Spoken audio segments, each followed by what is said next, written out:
Praise the Lord. இன்றைய நாளுக்குரிய வேத வசனம் எபிரேயர் 4வது அதிகாரம் 12வது வசனம். தேவனுடைய வார்த்தையானது ஜீவனும் வல்லமையும் உள்ளதாயும் இருபுறமும் கருக்குள்ள எந்த பட்டயத்திலும் கருக்கானதாயும் ஆத்துமாவையும் ஆவியையும் கணுக்களையும் ஊனையும் பிரிக்கத்தக்கதாக உருவ குத்துகிறதாயும் இருதயத்தின் நினைவுகளையும் யோசனைகளையும் வகையறுக்கிறதாயும் இருக்கிறது. அன்புக்குரியவர்களே, இந்த அருமையான காலை வேளையிலே அருமைநாதர் இயேசு கிறிஸ்துவின் இனிய நாமத்தில் உங்களை வாழ்த்துகிறேன். இவ்வளவு அருமையான வசனம் பாருங்க. கர்த்தருடைய வார்த்தை இவ்வளவு வல்லமை உள்ளது பாருங்கள். அது தீய சிந்தைகளை வேறறுக்கக்கூடியதாக இருக்கிறது. காரணம், அது இருபுறமும் கருக்குள்ள பட்டயம். ஒரு வாளானது மரத்தை மேலிருந்து கீழாக அது செதுக்கி கொண்டே வரும். அதற்கு இருபுறமும் அறங்கள் கொடுக்கப்பட்டிருக்கிறது. அது எப்படியா அந்த மரத்தை குறைய குறைய கட் செய்து அது எந்த அளவுக்கு அதை முழுக விழ பண்ணுகிறதோ அதை விட மேலான ஒரு இருபுறமும் கருக்குள்ள பட்டயம் கர்த்தர் நமக்கு ஜீவ புஸ்தகமாய் தந்திருக்கிறார். அதில் ஜீவனும் நன்மையும் எல்லாம் அதற்குள் அடங்கி இருக்கிறது. ஒரு மனிதன் ஜீவிப்பதற்கான அத்தனை காரியங்களையும் கர்த்தர் அதில் நிறைத்து வைத்திருக்கிறார். அது ஒரு நிறைவான ஒரு நாம் புசிக்க புசிக்க தெவிட்டாத ஒரு தேனாய் இருக்கிறது. தேன் என்பது தித்திக்கும். ஒரு லிமிட்டுக்கு பிறகு நம்மளால் சாப்பிட முடியாது.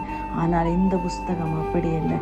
நாம் வாசிக்க வாசிக்க அவருக்குள் நாம் கொஞ்சம் கொஞ்சமாக எப்படி ஒரு வெயில் பட்ட உடனே பனிக்கட்டியானது உருகி அது வெள்ளமாய் மாறுகிறதோ, அது வெள்ளமாய் மாறி அது கொஞ்சம் கொஞ்சமாக அது கரைய தொடங்கி அவருக்குள் வேர் பற்றி பிடிக்க ஆரம்பிக்கிறது. அதுபோல இந்த வசனம் நம்முடைய தவறுகளை வேறறுக்கக்கூடியது, நன்மை செய்கிற காரியங்களை நமக்கு ஊக்குவிக்கக்கூடியது. அது வல்லமை உள்ளது. வல்லமை உள்ளது என்றால் உன்னுடைய பிரச்சனைகளிலே, நம்முடைய பாடுகளிலே அது ஜீவனும் சைதன்யம் உள்ளதாய் நமக்கு விளங்குகிறது. அன்புக்குரியவர்களே, ஆகையால் இருதயத்தின் எல்லா நினைவுகளும் நல்ல சிந்தனைகளை அது வெளியே கொண்டு வரும். அதுபோல இருதயத்தின் அதிக நெருக்கங்களை வேறறுத்து விடுதலை தரக்கூடியது. அதுபோல இருதயத்திலே நீ கேட்டுக்கொள்ளுவது, உன் நினைவுகளை கர்த்தர் அறிந்திருக்கிறார். அவர் நம்மேல் நினைவாய் இருக்கிற தேவன்.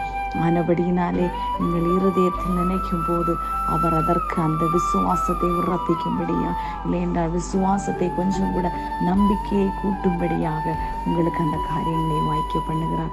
ஆகையால் இந்த நாட்களில் இந்த வேதத்தோடு பற்றி சேர்ந்து அவருடைய வார்த்தைகளுக்கு கீழ்ப்படிந்து இந்த கருக்குள்ள பட்டயத்துக்கு நாம் பயப்படுவோம். அன்புக்குரியவர்களே, இந்த பட்டயம் நம்மை பாதுகாக்கக்கூடியது. எதற்காக இருபுறமும்? ஒருவேளை ஒருபுறம் இருந்தால் ஏதோ ஒரு விதத்திலே சத்துரு நம்மை திருடி கொண்டு போய்விடுவார். ஆனால் கர்த்தர் இன்றைக்கு உங்களை பாதுகாக்க உங்கள் அருகில் இருக்கிறார். பயப்படாதிருங்கள். கர்த்தர் தாமே உங்களை ஆசீர்வதிப்பாராக. ஆமென். God bless you all.